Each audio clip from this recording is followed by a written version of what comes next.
بسم اللہ الرحمن الرحیم۔ السلام علیکم۔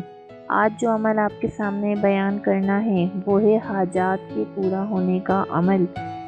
انشاءاللہ عز و جل میں آپ کو بیان کروں گی۔ سب سے پہلے تو یہ یاد رکھیے کہ اپنی جائز حاجات کے حصول اور مرادوں کے پورا ہونے کے لیے اللہ تبارک و تعالی کی طرف ہی رجوع کریں اور فرائض و واجبات کی پابندی کے ساتھ ساتھ گناہوں سے بھی بچیں اور کثرت سے توبہ اور استغفار بھی کرتے رہیں۔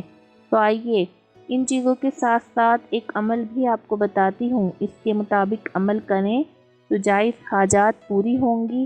حضرت سیدنا حذیفہ رضی اللہ تعالی عنہ سے روایت ہے کہ حضور نبی کریم صلی اللہ علیہ وآلہ وسلم کو جب بھی کوئی امر اہم پیش آتا تو آپ صلی اللہ علیہ وسلم نماز حاجات ادا فرماتے۔ اب وہ کون سی نماز ہے اپنی جائز حاجات کے بر آنے کے لیے، پورا ہونے کے لیے؟ تو ہمارے پیارے نبی حضرت محمد مصطفیٰ صلی اللہ علیہ وسلم نے ہمیں نماز حاجات ادا کرنے کی ترغیب دلائی ہے۔ چاہیں 2 پڑھ لیں، چاہیں تو 4 پڑھ لیں۔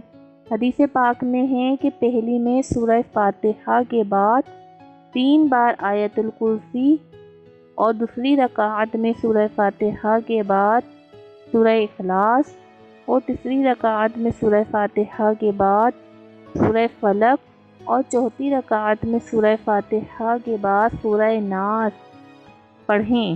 اس ترتیب سے یہ چاروں رکعتیں پڑھنی ہیں، اور جو کوئی یہ 4 رکعتیں پڑھے تو علماء فرماتے ہیں کہ یہ 4 رکعتیں ایسی ہیں کہ جیسے شب قدر میں 4 رکعتیں پڑھی ہوں۔ بلکہ مشائخ کرام بزرگان دین علیہ رحمہ تو فرماتے ہیں کہ ہم نے یہ نماز پڑھی اور ہماری حاجتیں پوری بھی ہوئیں۔